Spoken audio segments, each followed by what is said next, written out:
Hi guys. So this is my first video in my YouTube channel. So please எல்லாரும் support பண்ணுங்க. Today we'll see regarding diarrhea condition. So இதுக்கப்புறம் எந்தெந்த topics நம்ம discuss பண்ணலாம்னு சொல்லிட்டு உங்களுக்கு தோணுதோ ஸோ அந்த டாபிக்ஸ் நீங்கள் கமெண்ட் பண்ணுங்க. So based upon that we'll discuss the topic. Now we'll see the introduction of diarrhea.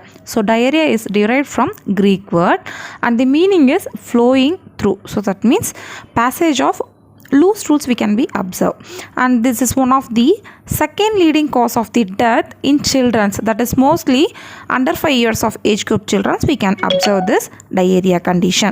So next we will see the definition of diarrhea.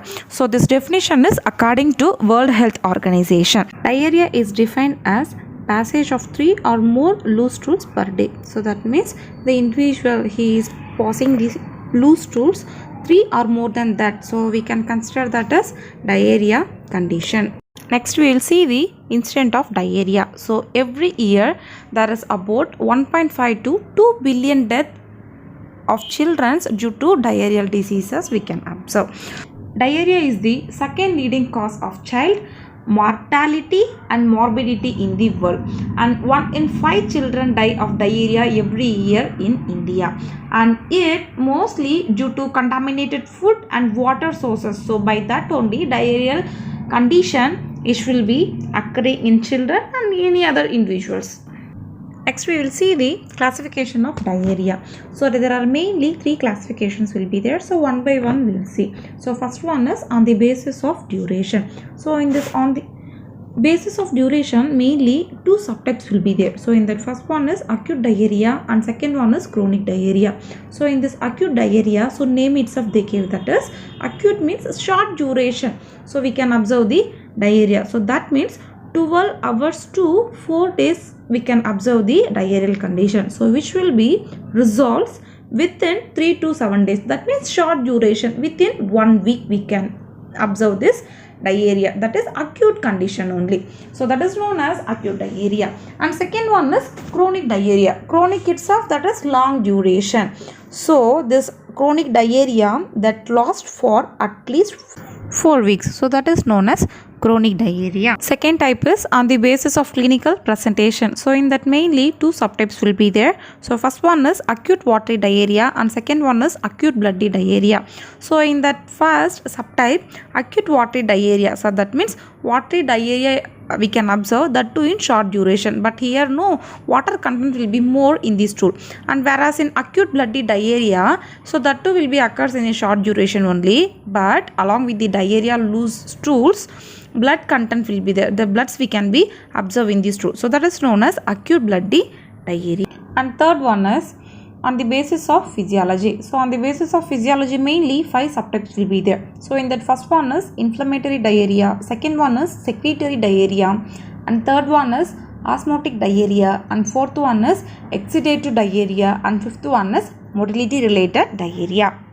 So one by one we will see detailedly. So first one is inflammatory diarrhea. So this inflammatory diarrhea which will be characterized by the frequent small volume and bloody stools we can be observed, and also may be accompanied by the fever and also severe abdominal pain.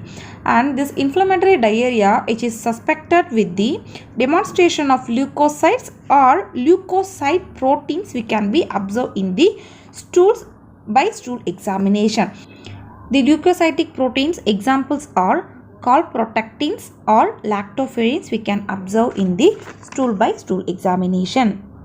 Next one is secretory diarrhea. So the secretory diarrhea which will occurs when our body secretes electrolytes into our intestine. So due to this also diarrhea which will be occurs. So what is the main cause of this secretory diarrhea is bacterial infection, so such as mainly Salmonella typhi and Escherichia coli. So this is the main 2 causes to occur the secretory diarrhea. So third type is osmotic diarrhea. So it will be occurs when too many solutes. So this too many solutes of it will be occurs means, so it should be based upon the food what you will eat, and also water can't be absorbed properly in your intestine. So these are all the reasons it will be leads to osmotic diarrhea, and also these are all the reasons it will causes excessive water so that your bowel movement to be loosened, so that only so osmotic diarrhea which will be occurs.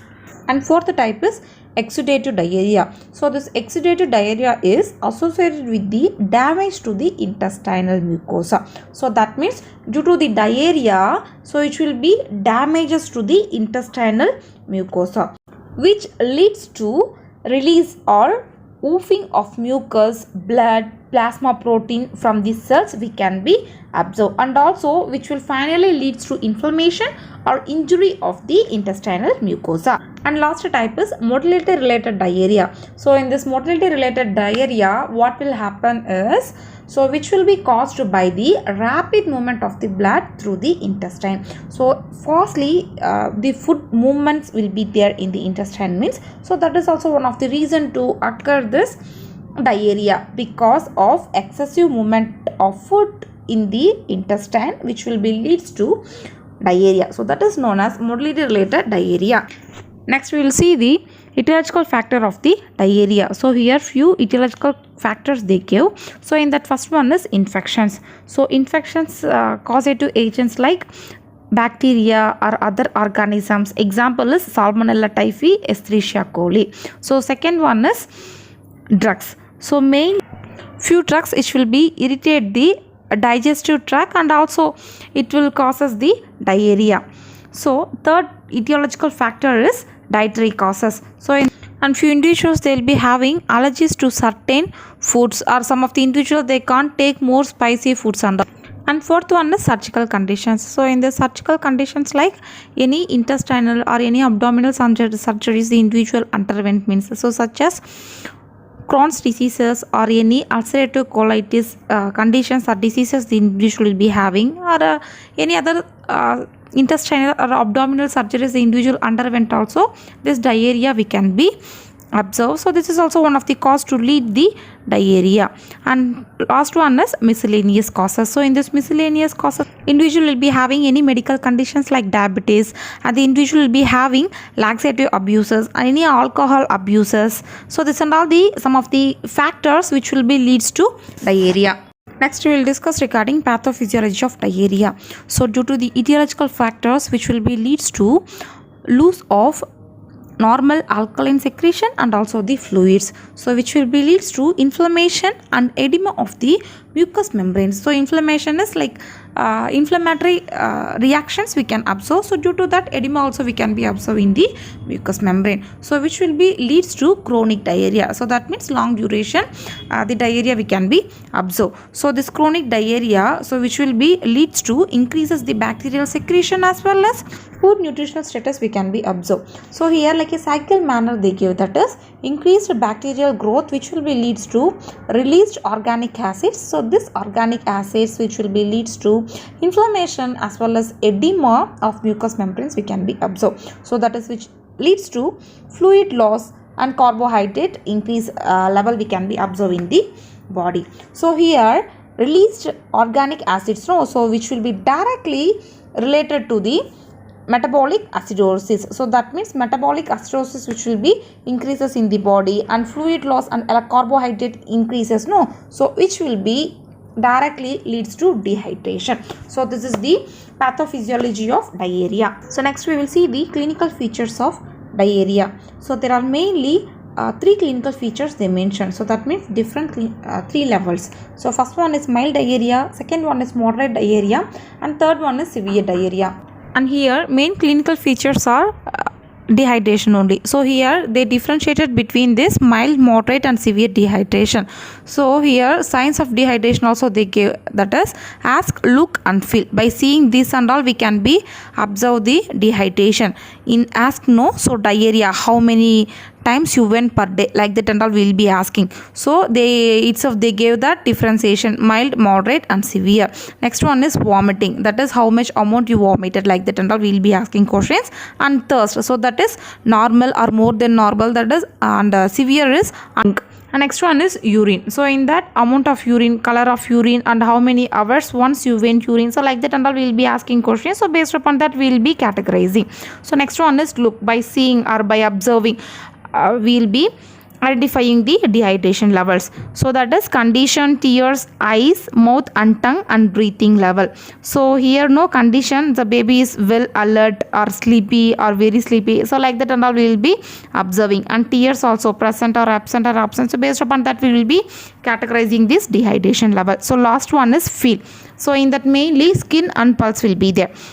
So in mild dehydration, skin will be that means dust back quickly, and in moderate dust back slowly, and severe is very slowly it will be go backs. And pulse we are seeing means in mild dehydration normal, moderate dehydration is faster than normal, and severe dehydration is very faster pulsation we can feel. And other than that, frequent and watery stools we can observe, abdominal cramps, abdominal pain, fever, bleeding, dizziness, and dehydration, incontinence, rectal pain. So this and all the clinical manifestations we can observe for diarrhea. Next one is diagnostic evaluation. In that first one is history collection, that means the color, consistency, any blood is present, how many times you went per day, so like that and all history we will be collecting.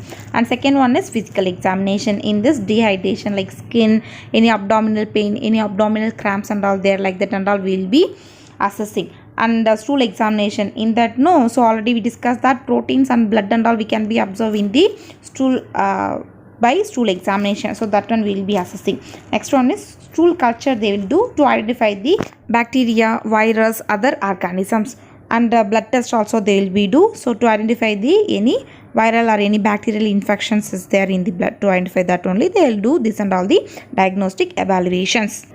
And next one is management. In that first one is replacement of fluids will be there, so that 2 ORS and all they will be provide for the diarrhea cases. Other than that, IV fluids also they will be provide. And next one is administrations of prescribed drugs, so that means the physician they used to prescribe no for diarrheal conditions, so that one also we can be administer. So next one is maintenance of nutritional status, so for that liquid diet they will be provide to improve the nutritional state. And also we want to educate the patient regarding the prevention of diarrhea and the causes, risk factors, everything we want to explain the patient to prevent the diarrheal condition. Next we will see the complications of diarrhea, so that is dehydration. Severe dehydration we can observe, malnutrition, renal failure due to the severe dehydration, convulsions, electrolyte disturbances will be there, and cerebral damage and cerebral venous thrombosis will be there in the cerebrum. So இது என்னுடைய first video. So ஏதாச்சும் தப்பு இருந்தால் comment பண்ணுங்கள். So எதுனா வேறு எதனா topic வேணுனாலும் சொல்லுங்கள். So next time we will discuss. So thank you for வாட்சிங்.